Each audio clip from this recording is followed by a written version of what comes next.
So we are going to start today looking at the highest priority that I hear from most dental offices when I'm speaking at Front Office Rocks, which is about we need more new patients. We need more new patients. That's what I hear all the time.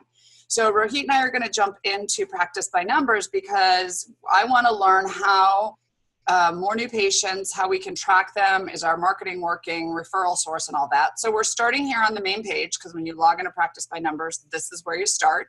And from here, it can get overwhelming. So I'm going to let Rohit kind of tell us where we go first when we want to start seeing how we're doing for new patients, and then we'll work through what's important for you as an office. So show us what you've got in this software. All right. Thanks, Laura. Hi, everyone. So the same place we go, click on Practice IQ. And from here, it always takes you to the main page that we list out high-level practice information. And everything else that we have is basically drilling down into those different areas. So let's click on patient flow, and new and existing and old and all that good stuff. So this will take you to a page and it shows you everything about how are the patients coming, where are they coming from, how often are they coming, and do we have a retention problem or not, okay? So the same concept applies, go up top. Let's make it such that we're going to look at just the last year, okay? Just for now. And what I want to be able to see, what's happening, where are the new patients coming from? So in this particular office, I see they're getting an average about 50, right? So about 50 patients each month. The dotted line shows you how many patients are going inactive each month, okay? So for example, in August, it's quite close to they're losing as many new or current patients that they've brought in for new patients. Right. So August and September of last year were almost net neutral months for them, right? The office did not grow at all. So in that case, when we talk about more new patients, yes, but there's also a retention issue, which will be a whole different video in itself. But this is why it's important to see that you need more new patients coming in the front door than you have going out the back door. Right. And the other thing to also notice is what referral sources, where are they coming from? Absolutely critical. Most offices, they get new patients, they get 40, 50, 60 new patients, they're happy, and then they suddenly stop coming. And then they scratch their head and look back, like, where are my new patients gone? And then they try to do a retrospective analysis. They cannot because they did not enter the referral sources. Now, this office has been doing pretty bang up job in entering all the referral sources over here. Okay? For example, right here, internal, 33% of patients came from internal sources. But if I go back, like let's say last February, there's that big mustard category over here that's from unknown sources. They were not entering that number on every single patient. You have to kind of become very militaristic in understanding where your referral sources are, where your patients are coming from. Absolutely critical.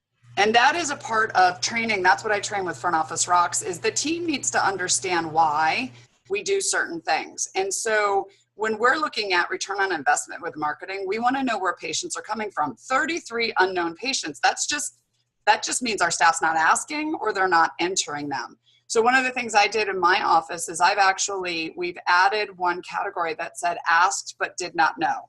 So that way we should have 0 unknowns at the end of the month. And I have somebody that makes sure that happens, because 33 unknowns, you have no idea. I'd rather have an asked but did not know. Then I at least know my team asked the patient and the patient didn't have an idea, but at least we attempted to find out, because you want to know what's working for your office and what's not. Right. Okay, and since Laura mentioned ROI, let's look at return on investment. So I'm going to scroll all the way down and we'll come back up to the top. So this particular practice, they had a good year last year, $2.94 million. And this is so what is that? That's how much was produced? That's how much was produced gross in the office. Okay, by all referral sources, by all patients. Okay. And at the bottom is the amount that was produced just from the new patients, okay, that were received in the last year. Okay. So what does this say? About a third of the production is coming from new patients, which is kind of right in the ballpark, Right. 20 to 30% of your production should be coming from new patients. and you should have a huge amount of production coming from the existing patients. Otherwise, you have problems of keeping constant with your production. Okay, so just want to make sure, because if I get confused, that means somebody else might be confused. So I just want to make sure I'm clear on this. When you're saying all production from referral source, we're saying all the production done for all patients that have come from any sort of those referrals, and we know where they came from, versus the specific new patients that came from that referral source. Exactly. Got it. Okay. And so we're going to drill down a little bit on the new patient referral sources. Why is this important? Most offices, you do advertising and you get 10, 20, 30, 40, 50 new patients. Okay? Counting new patients is only one part of the equation. Understanding how they spent their money in the practice is even more important, and understanding what are they doing, what kind of treatment are they actually getting done. Okay? So let's look here. I'm going to ignore this big, huge unknown category, which I know this office is trying to fix, and you can see that from the graph at the top. But let's just assume this doesn't exist for now. Let's just assume this is 0, and this is a good graph. Okay? So now in this case, I'm going to look at the next biggest category. One postcard to the household. $52,000 was produced from this referral source. Now, if I click on this referral source, this is how that money was spent. So about 37% on hygiene and about 33% on doctor. Okay. If I click on that further down, I see what's going on in this office with that particular referral source. What I see is about 16% was done, about 16,000 was done on Crown and Bridge. That means, and Crown and Bridge, as you can imagine, is the most profitable component of the dental office, and everything else almost sometimes loses money. Okay. And you're looking at uncategorized periodontics and oral surgery. Why is this important? It's important to understand the quality of the patients that are coming in from each referral source. Now, for example, if you saw a different referral source where 60% of the money was spent on the hygiene side and literally nothing was done on the doctor side, then you have to start think and wonder, is that a good investment for my advertising dollars? Okay. Right. Let's go back, and I haven't looked at this practice before, so we are on a discovery process, just review, and let's look at Yelp. Okay, so now Yelp, you see the equation, the percentage is completely changed now. The hygiene side has gone very little. That means the patient who came here from Yelp needed some major work to get done.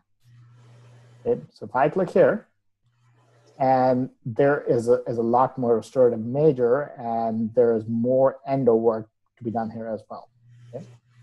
So if I have one-to-one, if both the referral sources, I'm spending the same money and I'm spending the same amount of, I'm getting the same amount of production back, where should I invest the money on?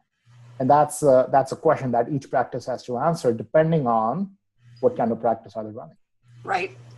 And so that is where, if you've started these video series with us, one of the things we are looking to do in my practice, which is why I love Practice by Numbers, is to become more proactive. Especially when it comes to marketing, because so many times we feel like the phones aren't ringing, or we feel like our advertisement isn't working.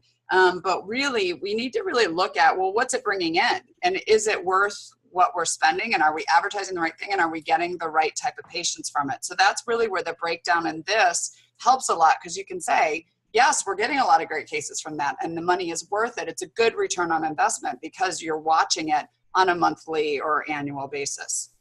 So I know you want to dig further. We want to keep these videos to a point because, again, these are overwhelming. So unless you have any final thoughts on what we are here, we're going to go into some more of these areas. But that's really just kind of looking at your actual advertising, your actual new patients, and what you're pulling them in for. What kind of production are you getting? Do you have anything else to add on this one, Rohit? We'll kind of jump in other areas next time. I think we should call this video here and then jump into a different area in the next video. Perfect. So for anybody who's using Practice by Numbers, this is a good time to go down and look in that area and start to see, are you getting your money's worth? Start asking questions, because if you're spending money on advertising, you want to make sure that you're actually seeing the new patients and you're getting the production from it. So we've only dug 1/10 of the way into just this page. There's a lot in Practice by Numbers, and that's why we're doing these videos. So hopefully that helps in that area for you guys, determining if your money's well spent when it comes to marketing. Perfect. Thanks, Laura. We'll see you again. Thank you.